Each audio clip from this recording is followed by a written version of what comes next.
Bismillahirrahmanirrahim.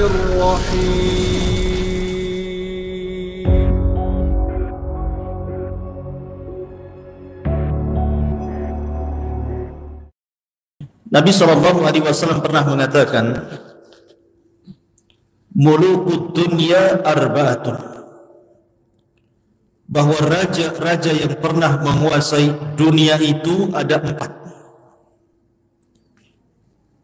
Mu'minani wa kafirah, yang 2 seorang mukmin dan yang 2 orang kafir.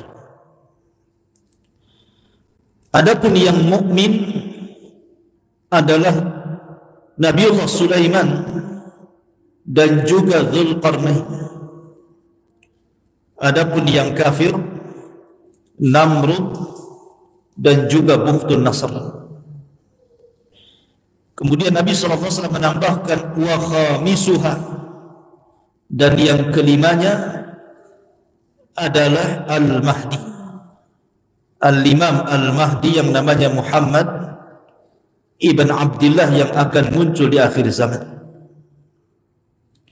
5 orang ini akan menguasai dunia dan pernah menguasai dunia. Adapun yang 4 sudah berlalu zaman. Adapun yang kelima Al-Mahdi akan datang zaman, bahwa kaum muslimin akan dipimpin oleh seorang Al-Mahdi yang diberikan petunjuk oleh Allah Azza wa Jalla, yang akan menguasai dunia. Ma'asyiral muslimin yang dimuliakan Allah Azza wa Jalla, ada sebuah hadis yang dicantumkan dalam Sunan Abi Dawud. Hadis ini dari Mu'adz bin Jabal radhiyallahu anhu. Nabi SAW bersabda begini bunyinya, Imran Baitul Maqdisi kharabu Yathrib, wa kharabu Yathribi khurujul malhamati, wa khurujul malhamati fathul Qastantiniyah, wa fathul Qastantiniyati khurujud Dajjal. Kata Nabi SAW, Imranu Baitul Maqdis, apabila pusat kekuatan kaum muslimin sudah tegak di Baitul Maqdis, artinya poros kekuatan kaum muslimin di akhir zaman itu bertempat di Baitul Maqdis, Palestina. Di sini akan tegak khilafah ala minhajin nubuwah, khilafah di atas minhaj kenabian. Siapa yang memimpin mereka? Yang memimpin mereka Al-Mahdi Al-Muntadhar, Imam Mahdi yang ditunggu-tunggu. Dengan berdirinya kekhilafahan di Baitul Maqdis di akhir zaman, maka Yathrib akan runtuh. Maksud Yathrib di sini adalah Madinatul Rasul, kota Madinah.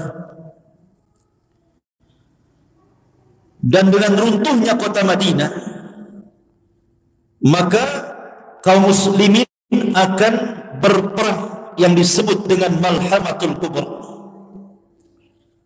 Istilah Yahudi Armageddon, istilah kita Malhamatul Kubra. Dan perang ini adalah perang yang mengakhiri seluruh perang-perang sebelumnya. Ini perang maha dahsyat, jauh lebih perang dari dunia pertama atau dunia kedua. Karena perang ini melibatkan semua manusia, dan perang ini disebabkan karena urusan agama. Jadi perang syarat antara mukmin dan kafir. Nanti saya akan kisahkan bagaimana Malhamatul Kubra ini. Kemudian setelah kaum muslimin wa khurujul malhamah, ketika sudah selesai perang yang maha dahsyat ini, maka Nabi melanjutkan hadisnya, Fathul Qastantiniyah. Setelah itu kaum muslimin akan membebaskan Konstantinopel. Di mana Konstantinopel? Istanbul, Turki. wa fathul Qastantiniyati khuruju Dajjal. Dan apabila Istanbul atau Konstantinia dibebaskan kaum muslimin, disinilah muncul Dajjal. Lihat bagaimana urutan-urutan yang disabdakan Nabi SAW yang akan dilalui oleh Al-Mahdil Muntadhar di sini. Masyaallah muslimin yang dimuliakan Allah Subhanahu wa taala. Nabi SAW bersabda dalam sebuah hadis, kata Nabi SAW, la taqumu sa'atu warrumu aktsarun nas. Tidak akan tegak hari kiamat kecuali bangsa Romawi adalah bangsa terbanyak dan terbesar di akhir zaman. Maksudnya bangsa Romawi di sini adalah orang-orang yang memeluk agama Nasrani. Dan Romawi ma'ruf di Rum sana. Kemudian ketika itu ditanyakan kepada Amr bin As radhiyallahu anhu tentang masalah ini, apa alasannya orang-orang Nasrani jauh lebih banyak jumlahnya di akhir zaman dibandingkan orang-orang Islam? Padahal mungkin hari ini kalau seandainya di data gitu ya, seluruh dunia umat Islam masih yang terbanyak.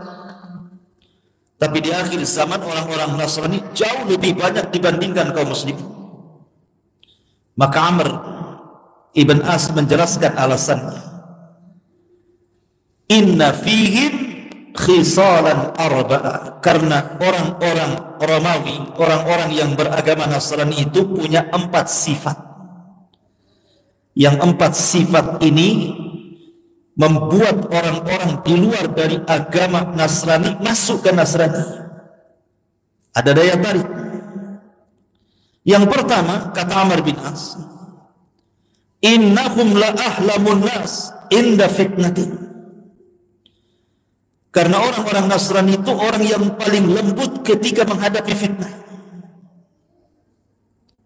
Jadi orang-orang Nasrani itu pula kelembutan hati. Kasihan melihat orang susah gitu. Artinya tidak pernah mengeluh. Sesusah apapun mereka tidak mengeluh. Beda kalau kita ya, baru di PHK sehari saja dunia rasa kiamat katanya. Kayaknya rezeki Allah itu hanya di PT itu saja. Kita ini baru diuji dengan ujian sekali saja sudah goyang hatinya kan. Lah orang Nasrani tidak. Mereka lembut hatinya. Yang kedua, kata Amr ibn As radhiyallahu anhu, wa asra'uhum ifaqatan ba'da musibati. Kalau mereka terkena musibah, mereka tidak akan lama menangis. Mereka akan cepat bangkit. Beda dengan kita ya. Jangan musibah kematian, musibah istri lari dari rumah saja sudah stres kita ya. Kepikiran saja. Artinya bahwa seandainya ada musibah berupa tsunami, akhirnya kemudian menerjang orang-orang Nasrani sampai banyak korban, mereka cepat bangkit. Mereka tidak mau terpuruk seperti itu. Itulah kelebihannya orang Nasrani di zaman itu, maksudnya di akhir zaman. Kemudian yang nomor 4, wa khairun nas limasakinihim wa du'afaihim. Orang Nasrani itu, orang Romawi Nasrani ini, mereka paling baik khususnya kepada fuqara wal masakin. Mereka suka nolong. Makanya dakwahnya kristenisasi itu menggunakan kekayaan dan diberikan kepada fuqara wal masakin. Makanya mudah orang-orang masuk Nasrani kan. Sebab kalau kita ini berdakwah ngajak orang di luar Islam masuk ke dalam Islam dan mereka orang-orang susah, mereka akan mengatakan kami tidak butuh dalil, kami butuh beras. Akhirnya kemudian banyak orang yang tidak mau memeluk Islam. Kalau seandainya kita mengajak manusia dengan ekonomi, banyak orang tertarik. Makanya saya dulu waktu saya masih di Singapura, saya punya kawan orang Thailand, orang Patani. Dia jarang sih, sekali-kali lah ke Singapura. Jadi dia cerita, rupanya setelah saya tanya-tanya, dia ketua perhimpunan mu'allaf di Thailand saja, di Patani itu. Dan bukan satu dua, sudah ribuan orang-orang pedalaman masuk Islam karena dia. Ketika itu saya tanya, dengan apa? Padahal secara lulusan agama, artinya sekolah gitu, dia tidak pernah kuliah di luar negeri. Ilmunya pas-pasan. Tetapi dia bisa mengislamkan ribuan orang-orang pedalaman masuk dalam Islam. Jadi saya katakan, kuncinya apa?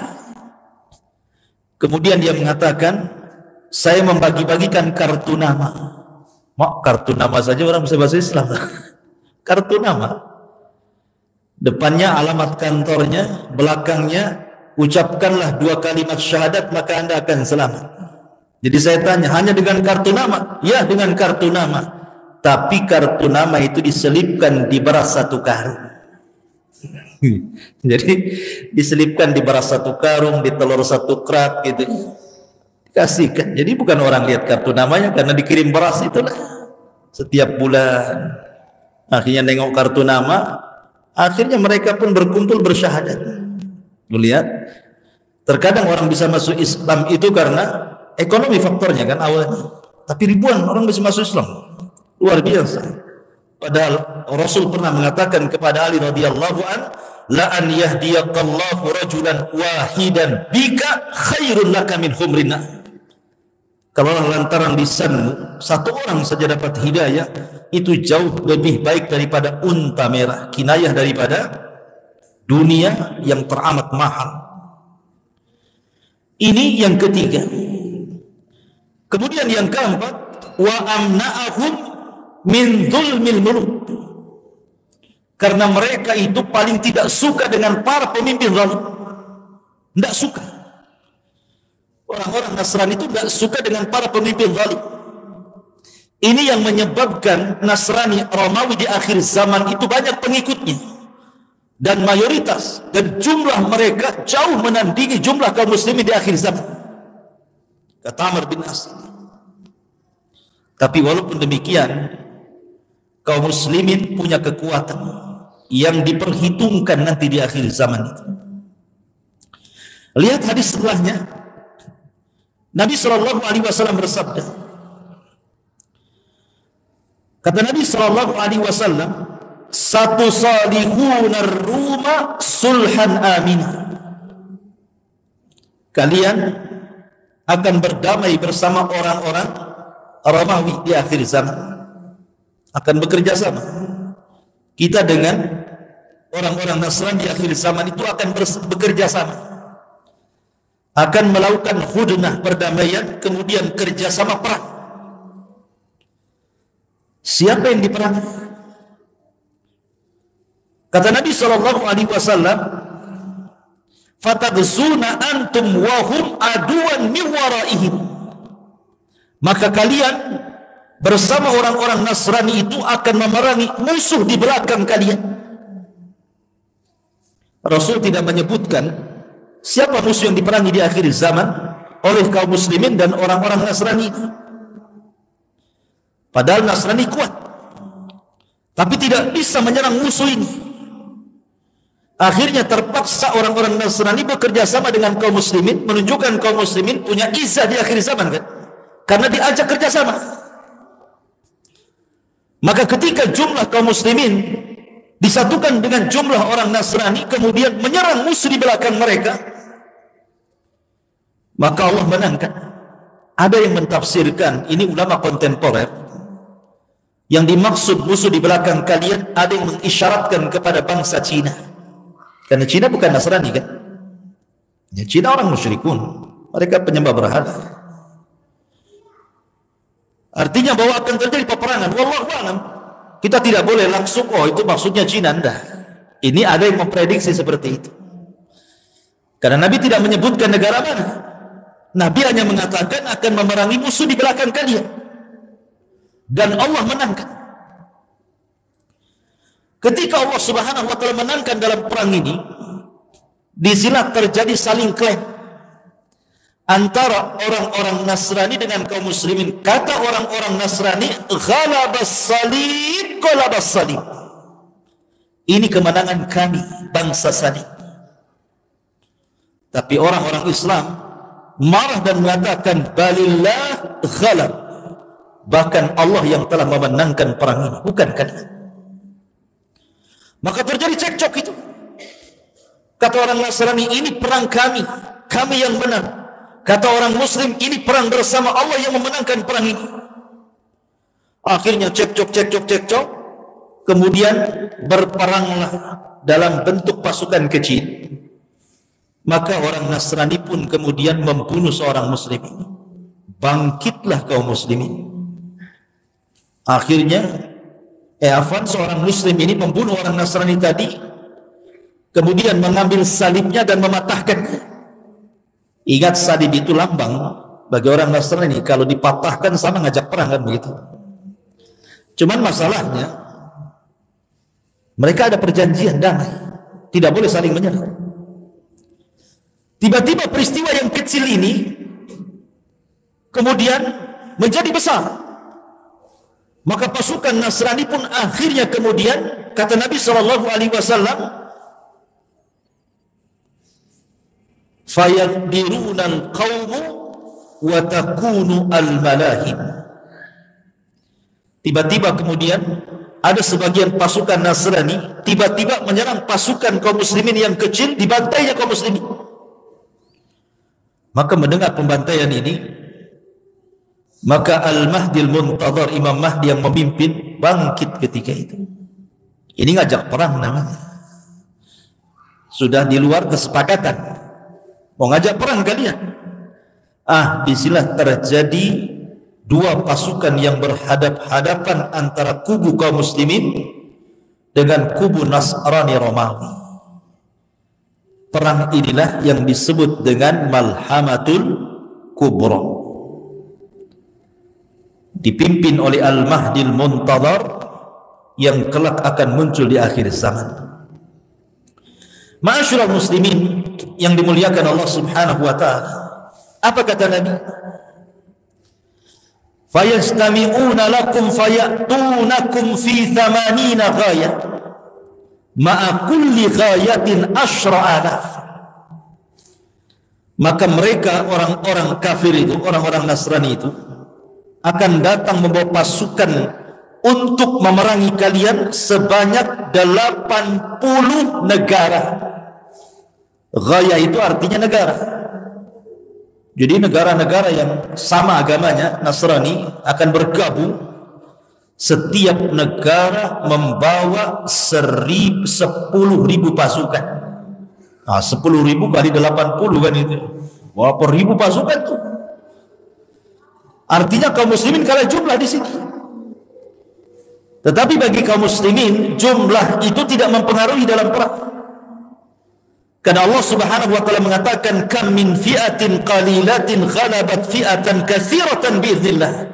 Betapa banyak kelompok kecil mampu mengalahkan kelompok besar, semua karena izin Allah. Bukan karena peralatan yang canggih, bukan karena ketangkasan perang, bukan. Menang kalah itu semua takdir dan izin Allah Subhanahu wa taala. Ma'asyiral muslimin yang dimuliakan Allah Azza wa Jalla, dan itu sudah terbukti dalam sejarah. Perang Badar, kaum muslimin sedikit menang. Khaybar dan perang-perang yang lainnya. Akhirnya kemudian ketika mereka berhadap-hadapan, maka terjadilah pertempuran hebat yang disebut dengan Armageddon, atau dalam bahasa kita Malhamatul Kubra. Kenapa perang itu disebut malhamah? Malhamah itu diambil dalam bahasa Arab dari kata-kata lahmun. Lahmun itu artinya daging. Ishtaraitu lahman fi suq, aku beli daging di pasar. Lahmun itu daging artinya. Lah kenapa pula perang itu kemudian dinisbatkan kepada daging? Karena kalau orang sedang berhadap-hadapan, dua-duanya bawa pedang, kemudian saling sabat sana sini, tentu daging ini akan muncrat kemana-mana. Saking dahsyatnya perang itu, sampai-sampai daging itu melayang ke langit dari sabatan-sabatan perang itu. Makanya disebut malhamatul kubra. Dari sini nanti ada penjelasan para ulama bahwa di akhir zaman perang itu tidak akan menggunakan teknologi lagi. Artinya akan kembali ke zaman jadul, ke zaman tombak, ke zaman pedang, ke zaman panah, ke zaman kuda, ke zaman unta gitu. Lalu kenapa alat-alat teknologi itu kemana? Ya ada. Boleh jadi karena Allah sudah keringkan bahan baku yang ada di bumi sehingga tidak bisa lagi dijalankan. Mungkin jadi besi mati kan itu, jadi besi tua, nggak bisa dipakai, pesawat nggak bisa terbang. Akhirnya kembali ke zaman pedang lagi akhirnya. Dan itu nanti diketahui dari hadis ketika mereka memerangi Konstantinia tanpa perang, hanya dengan takbir negara itu roboh. Nanti di akhir zaman. Masyarul muslimin yang dimuliakan Allah Azza wa Jalla, perang Malhamatul Kubra ini yang dipimpin oleh Al-Mahdi Al-Muntadhar, Imam Mahdi yang kita tunggu-tunggu, berhasil mengalahkan orang-orang Nasrani. Pertanyaannya, kemana Yahudi? Kenapa tidak ikut terlibat? Dan kenapa kemudian tidak bekerja sama orang-orang Nasrani dan Yahudi memerangi kaum muslimin di akhir zaman? Orang Yahudi ketika itu karena jumlah mereka tidak banyak dibandingkan jumlah kaum muslimin dan juga orang Nasrani, mereka ketakutan dan bersembunyi. Jadi orang-orang Yahudi bersembunyi, tidak berani menampakkan batang hidungnya. Makanya kenapa penyebab Dajjal itu keluar? Kata Nabi sallallahu alaihi wasallam, la yakhrujud Dajjal illa ala ghadbatin yadribuha. Tidaklah Dajjal keluar kecuali karena penyebabnya tersulut emosi karena kemarahan. Apa yang menyebabkan Dajjal itu marah? Karena para pengikutnya tidak berani perang dan para pengecut. Marah Dajjal. Kenapa kalian tidak ikut perang itu? Kenapa kalian sembunyi? Maka Dajjal emosi. Sebab emosi itulah dia keluar. Dan dia bergabung dengan 70.000 orang-orang Yahudi Iran, orang Yahudi Asbahan, Khurasan. Masyarul muslimin yang dimuliakan Allah Azza wa Jalla, kembali kepada perang Malhamatul Kubra. Maka ketika kaum muslimin berhasil kemudian memerangi orang-orang Nasrani sampai ke jantung kota Eropa, sampai ke Eropa sana, bayangkan, dikuasai oleh kaum muslimin. Lalu mana Amerika ini? Kok tidak disebutkan? Mungkin sudah nggak ada Amerika di zaman itu. Mungkin tinggal Eropa, karena kekuatan orang-orang Nasrani ada di Eropa masalahnya. Lah kaum muslimin itu sampai ke jantung kota Eropa, menguasai negeri-negeri. Dari sini Nabi Shallallahu Alaihi Wasallam dalam urutan yang tadi saya baca, kata Nabi Shallallahu Alaihi Wasallam, setelah Arab runtuh gitu ya, kemudian Malhamah, kemudian setelah Eropa dikuasai, maka mereka pun mengarah ke Konstantinopel. Konstantinopel tidak diperangi dengan cara perang, tidak, tapi cukup dengan takbir kota itu sudah roboh.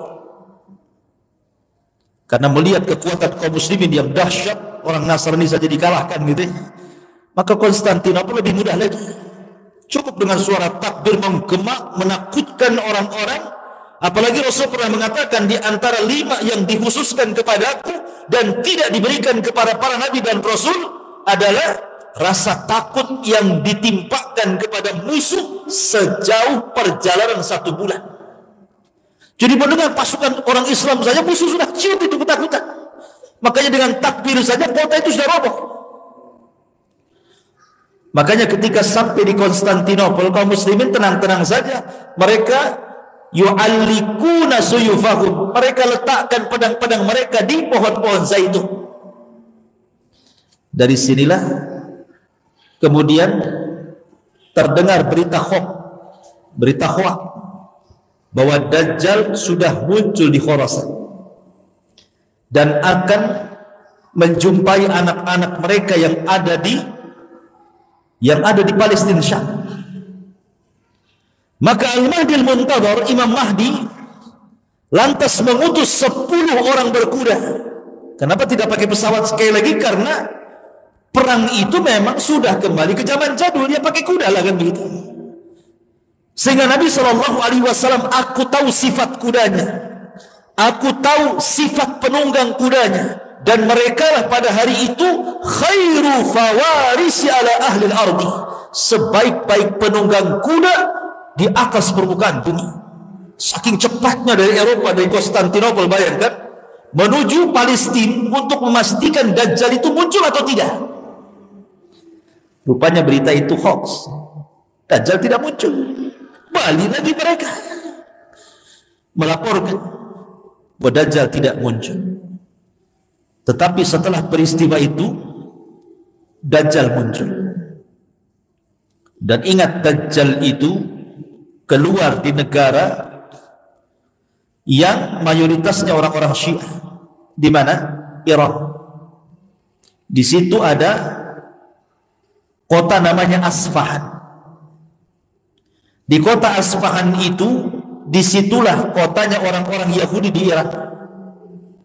Dan jumlahnya mencapai 70.000 orang-orang Yahudi Asfahan, lengkap dengan atribut di kepala keyahudiannya itu.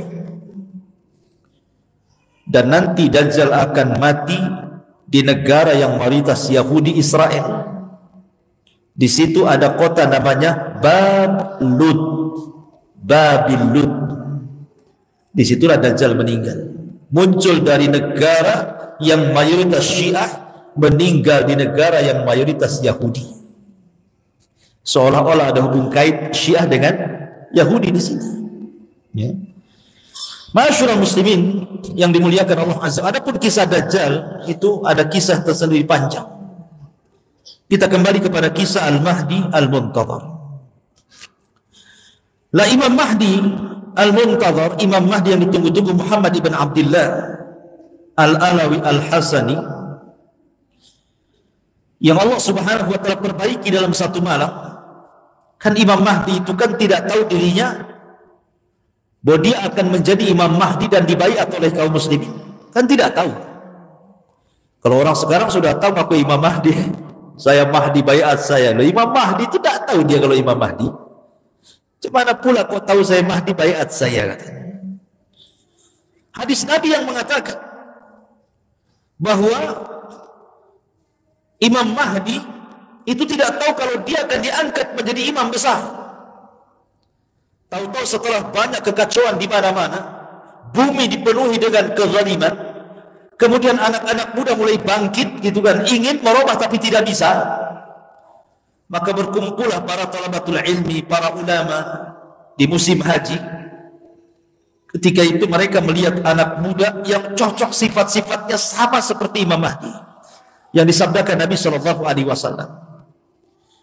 Maka tiba-tiba mereka mengatakan, "Antal Mahdi, engkau Imam Mahdi, kami siap berbaiat kepada anda." Ini orang ini, anak muda yang tiba-tiba kemudian diklaim Imam Mahdi, kaget lah kan begitu.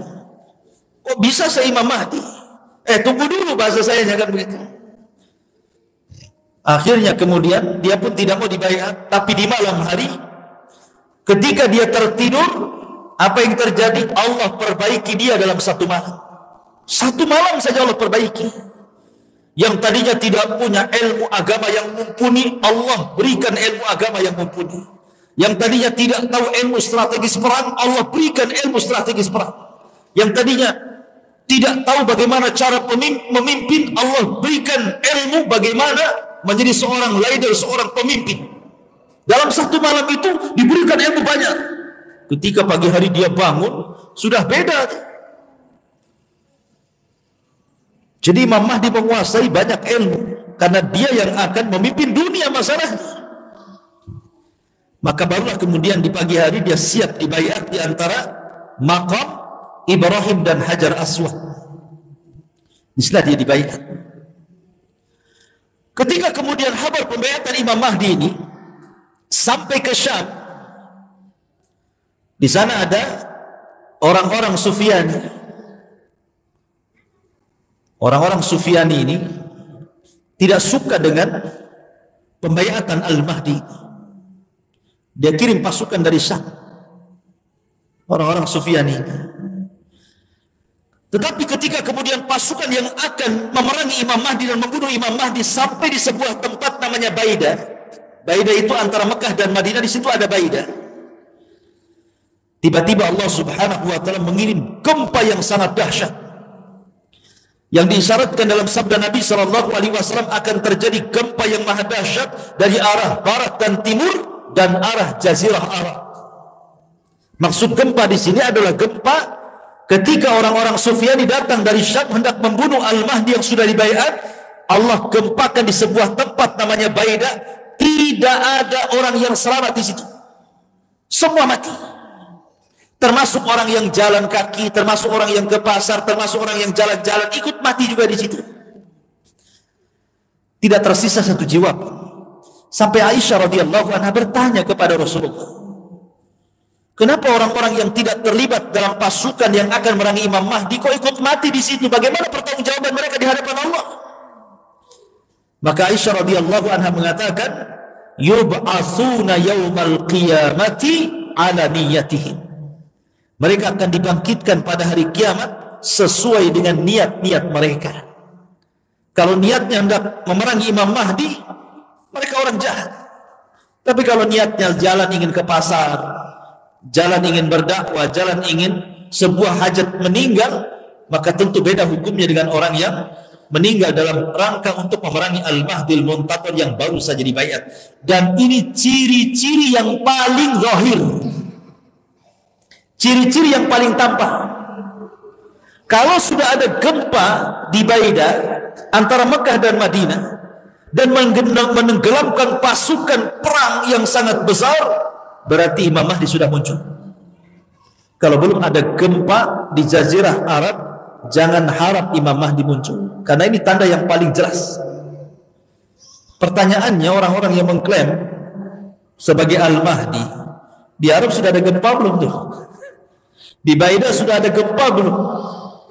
Karena kalau dia mengaku Imam Mahdi dan mengklaim kemudian dibaiat, maka dia akan dibunuh oleh orang-orang Sufyani dari Syam.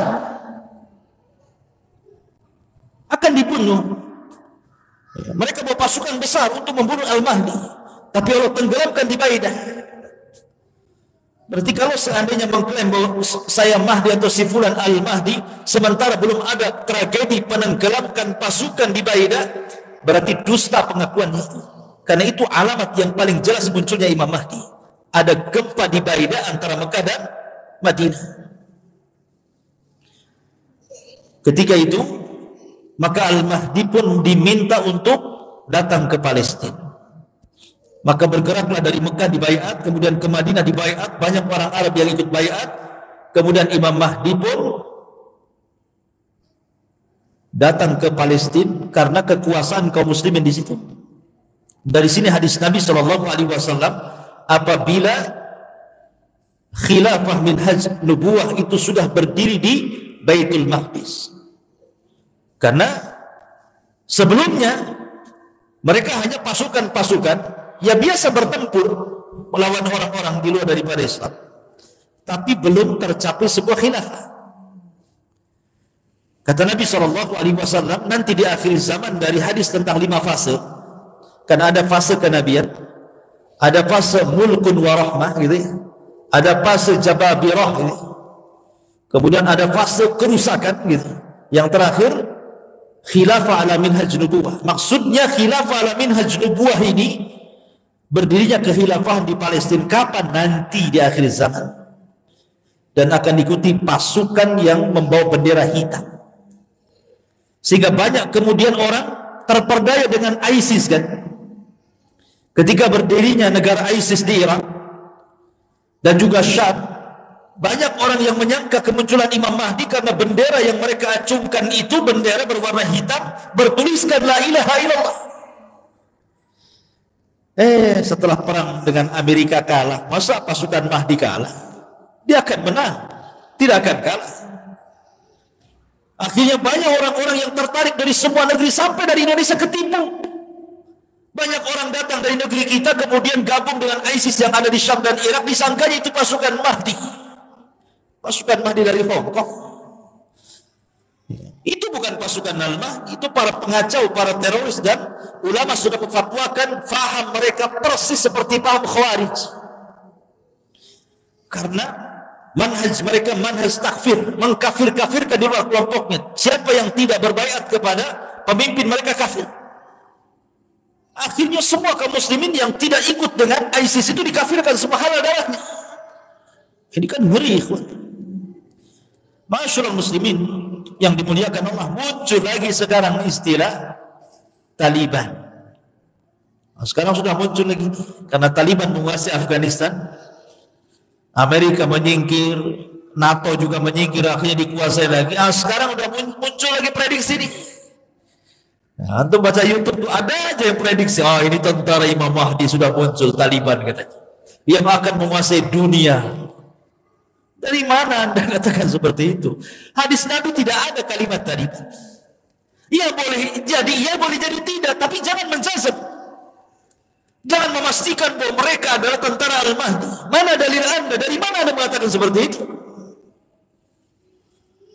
Nanti ketika Al-Mahdi Taliban dikalahkan, muncul lagi kelompok lain, ini pengikut iman. Akan begitu terus jadinya kan?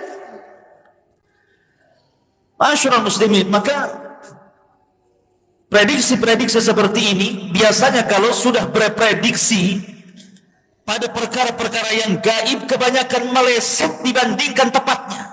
Coba saja. Karena tanda-tanda alamat besar itu perkara gaib. Tidak ada yang tahu peristiwanya kecuali Allah Subhanahu wa taala. Lain dengan tanda-tanda kiamat kecil yang setiap hari kita bisa lihat bermunculan di mana-mana. Tapi tanda-tanda kiamat besar itu sama dengan bicara kapan kiamat. Kalau saya tanya kapan kiamat, Anda akan jawab saya tidak tahu. Begitu juga tanda-tanda kiamat besar. Ini dari umurul gaib, dari perkara-perkara gaib. Kita tidak bisa menjazam, memastikan itu tidak bisa. Apalagi sampai memprediksi 99%, hebat kali prediksi ini. Karena sudah banyak yang sebelum-sebelumnya meleset kan. Ramadan kemarin kok terjadi kiamat besar katanya. Karena akan muncul dukhan, langit akan gelap. Tepat di tanggal berapa? 15 bulan Ramadan. Sampai saya itu punya kawan di Tiban Kampung, orang awam. Jadi di tanggal 15 Ramadan itu dia cerita, saya tidur sama istri saya dibangunkan. Bang, gak boleh tidur bang.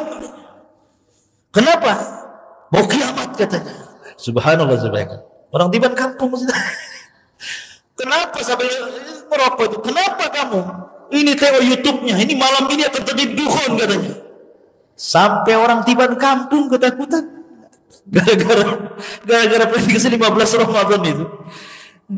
Ternyata lewat sampai subuh tak ada dukhan. Yang ada dia yang buat dukhan. Dia yang ngerokok keluar dukhannya. Itulah dukhan. Subhanallah ikhwan. Nggak jadi pula prediksi itu. Maka janganlah kita prediksi inilah itu gitu. Sudah beriman saja akan datang itu. Selesai. Dua pasukan yang berhadap-hadapan antara kubu kaum muslimin dengan kubu Nasrani Romawi. Perang inilah yang disebut dengan Malhamatul Kubra. Dipimpin oleh Al-Mahdil Muntadhar yang kelak akan muncul di akhir zaman. Ma'asyiral muslimin yang dimuliakan Allah Subhanahu wa taala. Apa kata Nabi? Fayastami'una lakum fayatunakum fi 80 ghayah. Ma'a kulli ghayatin 10,000. Maka mereka orang-orang kafir itu, orang-orang Nasrani itu akan datang membawa pasukan untuk memerangi kalian sebanyak 80 negara. Ghaya itu artinya negara. Jadi negara-negara yang sama agamanya, Nasrani, akan bergabung. Setiap negara membawa 10.000 pasukan. 10.000 kali 80 kan itu. Berapa ribu pasukan tuh? Artinya kaum muslimin kalah jumlah di sini. Tetapi bagi kaum muslimin jumlah itu tidak mempengaruhi dalam perang. Karena Allah Subhanahu wa taala mengatakan kam min fi'atin qalilatin ghalabat fi'atan katsiratan biiznillah. Betapa banyak kelompok kecil mampu mengalahkan kelompok besar, semua karena izin Allah. Bukan karena peralatan yang canggih, bukan karena ketangkasan perang, bukan. Menang kalah itu semua takdir dan izin Allah Subhanahu wa taala. Ma'asyiral muslimin yang dimuliakan Allah Azza wa Jalla, dan itu sudah terbukti dalam sejarah. Perang Badar kaum muslimin sedikit menang. Khaybar dan perang-perang yang lainnya. Akhirnya kemudian ketika mereka berhadap-hadapan, maka terjadilah pertempuran hebat yang disebut dengan Armageddon, atau dalam bahasa kita Malhamatul Kubra. Kenapa perang itu disebut malhamah? Malhamah itu diambil dalam bahasa Arab dari kata-kata lahmun. Lahmun itu artinya daging.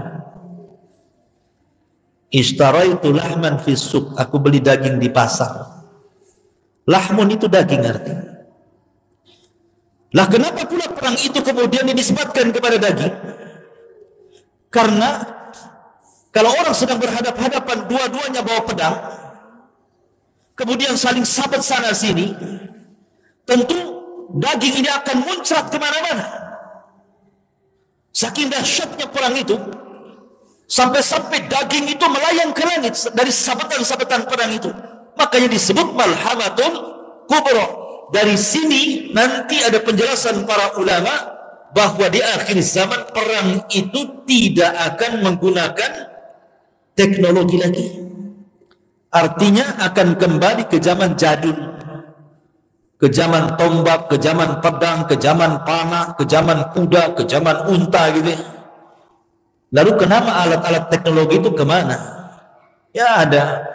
Boleh jadi karena Allah sudah keringkan bahan baku yang ada di bumi sehingga tidak bisa lagi dijalankan. Mungkin jadi besi mati kan itu, jadi besi tua, tidak bisa dipakai, pesawat tidak bisa terbang. Akhirnya kembali ke zaman pedang lagi akhirnya. Dan itu nanti diketahui dari hadis ketika mereka memerangi Konstantinia tanpa perang, hanya dengan takbir negara itu roboh. Nanti di akhir zaman. Ma'asyiral muslimin yang dimuliakan Allah Azza wa Jalla, perang Malhamatul Kubra ini yang dipimpin oleh Al-Mahdi Al-Muntadhar, Imam Mahdi yang kita tunggu-tunggu, berhasil mengalahkan orang-orang Nasrani. Pertanyaannya, kemana Yahudi? Kenapa tidak ikut terlibat? Dan kenapa kemudian tidak bekerja sama orang-orang Nasrani dan Yahudi memerangi kaum muslimin di akhir zaman? Orang Yahudi ketika itu karena jumlah mereka tidak banyak dibandingkan jumlah kaum muslimin dan juga orang Nasrani, mereka ketakutan dan bersembunyi. Jadi orang-orang Yahudi bersembunyi, tidak berani menampakkan batang hidungnya. Makanya kenapa penyebab Dajjal itu keluar? Kata Nabi SAW, la yakhrujud Dajjal illa ala ghadbatin yadribuha. Tidaklah Dajjal keluar kecuali karena penyebabnya tersulut emosi karena kemarahan. Apa yang menyebabkan Dajjal itu marah? Karena para pengikutnya tidak berani perang dan para pengecut. Marah Dajjal. Kenapa kalian tidak ikut perang itu? Kenapa kalian sembunyi? Maka Dajjal emosi. Sebab emosi itulah dia keluar. Dan dia bergabung dengan 70.000 orang-orang Yahudi Iran, orang Yahudi Asbahan, Khurasan. Ma'asyiral muslimin yang dimuliakan Allah Azza wa Jalla, kembali kepada perang Malhamatul Kubra. Maka ketika kaum muslimin berhasil kemudian memerangi orang-orang Nasrani sampai ke jantung kota Eropa, sampai ke Eropa sana, bayangkan dikuasai oleh kaum muslimin. Lalu mana Amerika ini? Kok tidak disebutkan? Mungkin sudah nggak ada Amerika di zaman itu. Mungkin tinggal Eropa, karena kekuatan orang-orang Nasrani ada di Eropa masalahnya. Lah kaum muslimin itu sampai ke jantung kota Eropa, menguasai negeri-negeri. Dari sini Nabi SAW dalam urutan yang tadi saya baca, Kata Nabi SAW, setelah Arab runtuh, gitu ya, kemudian malhamah, kemudian setelah Eropa dikuasai, maka mereka pun mengarah ke Konstantinopel. Konstantinopel tidak diperangi dengan cara perang, tidak, tapi cukup dengan takbir kota itu sudah roboh. Karena melihat kekuatan kaum muslimin yang dahsyat, orang Nasrani saja dikalahkan, gitu ya. Maka Konstantinopel lebih mudah lagi. Cukup dengan suara takbir menggema, menakutkan orang-orang. Apalagi Rasul pernah mengatakan, di antara 5 yang dikhususkan kepadaku dan tidak diberikan kepada para nabi dan rasul adalah rasa takut yang ditimpakan kepada musuh sejauh perjalanan 1 bulan. Jadi mendengar pasukan orang Islam saja, musuh sudah cium itu ketakutan. Makanya dengan takbir saja kota itu sudah roboh. Makanya ketika sampai di Konstantinopel, kaum muslimin tenang-tenang saja. Mereka yu'allikuna suyufahum, mereka letakkan pedang-pedang mereka di pohon-pohon zaitun. Dari sinilah kemudian terdengar berita hoak bahwa Dajjal sudah muncul di Khurasan dan akan menjumpai anak-anak mereka yang ada di Palestina, Syam. Maka Al-Mahdi Al-Muntadhar, Imam Mahdi, lantas mengutus 10 orang berkuda. Kenapa tidak pakai pesawat? Sekali lagi karena perang itu memang sudah kembali ke zaman jadul, dia pakai kuda lah, kan begitu. Sehingga Nabi SAW, aku tahu sifat kudanya, aku tahu sifat penunggang kudanya, dan mereka lah pada hari itu khairu fawarisi ala ahli al-ardi, sebaik-baik penunggang kuda di atas permukaan bumi. Saking cepatnya dari Eropa, dari Konstantinopel, bayangkan, menuju Palestina untuk memastikan Dajjal itu muncul atau tidak. Rupanya berita itu hoax, Dajjal tidak muncul. Balik lagi mereka melaporkan bahwa Dajjal tidak muncul. Tetapi setelah peristiwa itu Dajjal muncul. Dan ingat, Dajjal itu keluar di negara yang mayoritasnya orang-orang Syiah. Di mana? Iran. Di situ ada kota namanya Asfahan. Di kota Asfahan itu, disitulah kotanya orang-orang Yahudi di Irak. Dan jumlahnya mencapai 70.000 orang-orang Yahudi Asfahan, lengkap dengan atribut di kepala keyahudiannya itu. Dan nanti Dajjal akan mati di negara yang mayoritas Yahudi, Israel. Di situ ada kota namanya Babil Lud. Disitulah Dajjal meninggal. Muncul dari negara yang mayoritas Syiah, meninggal di negara yang mayoritas Yahudi. Seolah-olah ada hubung kait Syiah dengan Yahudi di sini. Ya. Masyaallah muslimin yang dimuliakan Allah Azza. Adapun kisah Dajjal itu ada kisah tersendiri panjang. Kita kembali kepada kisah Al-Mahdi Al-Muntadhar. Lah Imam Mahdi Al-Muntadhar, Imam Mahdi yang ditunggu-tunggu, Muhammad ibn Abdullah Al-Alawi Al-Hasani, yang Allah Subhanahu wa ta'ala perbaiki dalam satu malam. Kan Imam Mahdi itu kan tidak tahu dirinya bahwa dia akan menjadi Imam Mahdi dan dibaiat oleh kaum muslimin. Kan tidak tahu. Kalau orang sekarang sudah tahu aku Imam Mahdi, saya Mahdi, baiat saya. Loh, Imam Mahdi itu tidak tahu dia kalau Imam Mahdi. Gimana pula kau tahu saya Mahdi, baiat saya, katanya. Hadis Nabi yang mengatakan bahwa Imam Mahdi itu tidak tahu kalau dia akan diangkat menjadi imam besar. Tahu-tahu setelah banyak kekacauan di mana-mana, bumi dipenuhi dengan kezaliman, kemudian anak-anak muda mulai bangkit, gitu kan, ingin merubah tapi tidak bisa. Maka berkumpullah para talabatul ilmi, para ulama di musim haji. Ketika itu mereka melihat anak muda yang cocok sifat-sifatnya sama seperti Imam Mahdi yang disabdakan Nabi SAW. Maka tiba-tiba mereka mengatakan, antal Mahdi, engkau Imam Mahdi, kami siap berbaiat kepada anda. Ini orang ini, anak muda yang tiba-tiba kemudian diklaim Imam Mahdi, kaget lah kan begitu. Kok bisa saya Imam Mahdi? Tunggu dulu bahasa saya kan begitu.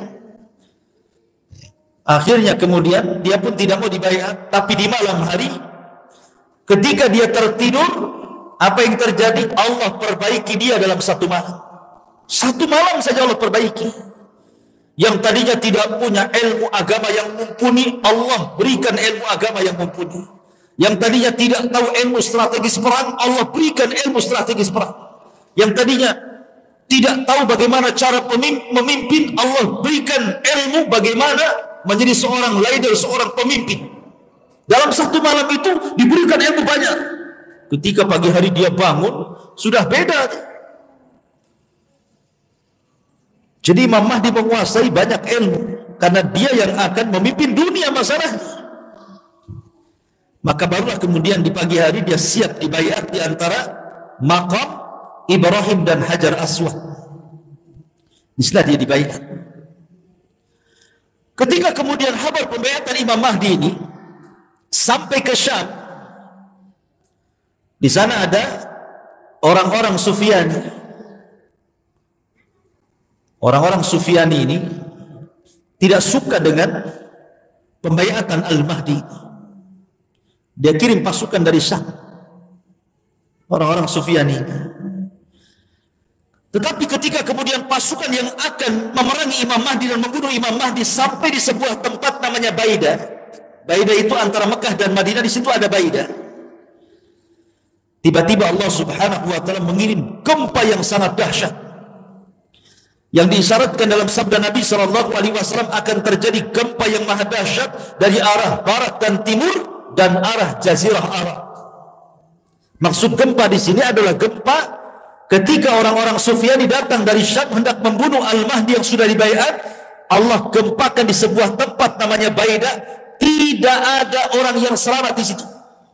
Semua mati. Termasuk orang yang jalan kaki, termasuk orang yang ke pasar, termasuk orang yang jalan-jalan, ikut mati juga di situ. Tidak tersisa satu jiwa pun. Sampai Aisyah radhiyallahu anha bertanya kepada Rasulullah, kenapa orang-orang yang tidak terlibat dalam pasukan yang akan merangi Imam Mahdi kok ikut mati di situ? Bagaimana pertanggungjawaban mereka di hadapan Allah? Maka Aisyah radhiyallahu anha mengatakan, yub'atsuna yaumal qiyamati ala niyyatihim. Mereka akan dibangkitkan pada hari kiamat sesuai dengan niat-niat mereka. Kalau niatnya hendak memerangi Imam Mahdi, mereka orang jahat. Tapi kalau niatnya jalan ingin ke pasar, jalan ingin berdakwah, jalan ingin sebuah hajat meninggal, maka tentu beda hukumnya dengan orang yang meninggal dalam rangka untuk memerangi Al-Mahdil Muntaqir yang baru saja dibaiat. Dan ini ciri-ciri yang paling zahir. Ciri-ciri yang paling tampak. Kalau sudah ada gempa di Baida antara Mekah dan Madinah dan menenggelamkan pasukan perang yang sangat besar, berarti Imam Mahdi sudah muncul. Kalau belum ada gempa di Jazirah Arab, jangan harap Imam Mahdi muncul, karena ini tanda yang paling jelas. Pertanyaannya, orang-orang yang mengklaim sebagai Al-Mahdi, di Arab sudah ada gempa belum tuh? Di Baida sudah ada gempa belum? Karena kalau dia mengaku Imam Mahdi dan mengklaim kemudian dibaiat, maka dia akan dibunuh oleh orang-orang Sufyani dari Syam. Akan dibunuh. Mereka bawa pasukan besar untuk membunuh Al-Mahdi, tapi Allah tenggelamkan di Baida. Berarti kalau seandainya mengklaim bahwa saya Mahdi atau si fulan Al-Mahdi, sementara belum ada tragedi penenggelamkan pasukan di Baida, berarti dusta pengakuan itu. Karena itu alamat yang paling jelas munculnya Imam Mahdi. Ada gempa di Baida antara Mekah dan Madinah. Ketika itu, maka Al-Mahdi pun diminta untuk datang ke Palestina. Maka bergeraklah dari Mekah dibaiat, kemudian ke Madinah dibaiat, banyak orang Arab yang ikut baiat. Kemudian Imam Mahdi pun datang ke Palestina karena kekuasaan kaum muslimin di situ. Dari sini hadis Nabi SAW, apabila khilafah minhaj nubuwah itu sudah berdiri di Baitul Maqdis. Karena sebelumnya mereka hanya pasukan-pasukan yang biasa bertempur melawan orang-orang di luar daripada Islam, tapi belum tercapai sebuah khilafah. Kata Nabi SAW, nanti di akhir zaman dari hadis tentang 5 fase, karena ada fase kenabian, ada fase mulkun warahmah gitu ya, ada fase jababirah gitu, kemudian ada fase kerusakan gitu, yang terakhir khilafah ala minhaj nubuwah. Maksudnya khilafah ala minhaj nubuwah ini berdirinya kehilafahan di Palestina kapan? Nanti di akhir zaman, dan akan diikuti pasukan yang membawa bendera hitam. Sehingga banyak kemudian orang terperdaya dengan ISIS kan. Ketika berdirinya negara ISIS di Irak dan juga Syam, banyak orang yang menyangka kemunculan Imam Mahdi karena bendera yang mereka acungkan itu bendera berwarna hitam bertuliskan la ilaha illallah. Setelah perang dengan Amerika kalah, masa pasukan Mahdi kalah? Dia akan menang, tidak akan kalah. Akhirnya banyak orang-orang yang tertarik dari semua negeri, sampai dari Indonesia ketipu. Banyak orang datang dari negeri kita kemudian gabung dengan ISIS yang ada di Syam dan Irak, disangkanya itu pasukan Mahdi. Pasukan Mahdi dari Hong Kong. Itu bukan pasukan Al-Mahdi, itu para pengacau, para teroris, dan ulama sudah memfatwakan faham mereka persis seperti paham Khawarij. Karena manhaj mereka manhaj takfir, mengkafir-kafirkan di luar kelompoknya. Siapa yang tidak berbaiat kepada pemimpin mereka kafir. Akhirnya semua kaum muslimin yang tidak ikut dengan ISIS itu dikafirkan, semua halal darahnya. Ini kan ngeri, ikhwan. Masyaallah muslimin yang dimuliakan Allah, muncul lagi sekarang istilah Taliban. Sekarang sudah muncul lagi karena Taliban menguasai Afghanistan. Amerika menyingkir, NATO juga menyingkir, akhirnya dikuasai lagi. Sekarang udah muncul lagi prediksi nih. Nah, antum baca YouTube tuh ada aja yang prediksi, ini tentara Imam Mahdi sudah muncul, Taliban katanya, yang akan menguasai dunia. Dari mana Anda katakan seperti itu? Hadis Nabi tidak ada kalimat Taliban. Ia boleh jadi tidak, tapi jangan menjazam. Jangan memastikan bahwa mereka adalah tentara Al-Mahdi. Mana dalil Anda? Dari mana Anda mengatakan seperti itu? Nanti ketika Al-Mahdi, Taliban dikalahkan, muncul lagi kelompok lain. Ini pengikut iman. Akan begitu terus jadinya kan? Masyaallah muslimin, maka prediksi-prediksi seperti ini biasanya kalau sudah berprediksi pada perkara-perkara yang gaib, kebanyakan meleset dibandingkan tepatnya. Coba saja. Karena tanda-tanda alamat besar itu perkara gaib. Tidak ada yang tahu peristiwanya kecuali Allah Subhanahu wa taala.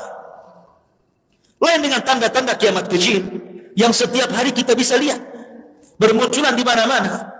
Tapi tanda-tanda kiamat besar itu sama dengan bicara kapan kiamat. Kalau saya tanya kapan kiamat, Anda akan jawab saya tidak tahu. Begitu juga tanda-tanda kiamat besar. Ini dari umur gaib, dari perkara-perkara gaib. Kita tidak bisa menjazam, memastikan itu tidak bisa. Apalagi sampai memprediksi 99%. Hebat kali prediksi ini. Karena sudah banyak yang sebelum-sebelumnya meleset kan. Ramadan kemarin akan terjadi kiamat besar gitu. Karena akan muncul dukhan, langit akan gelap. Tepat di tanggal berapa? 15 bulan Ramadan.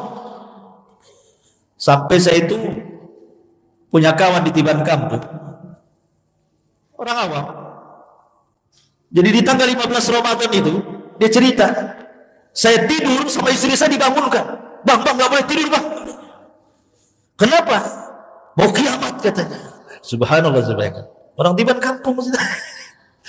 Kenapa sampai merokok itu? Kenapa kamu?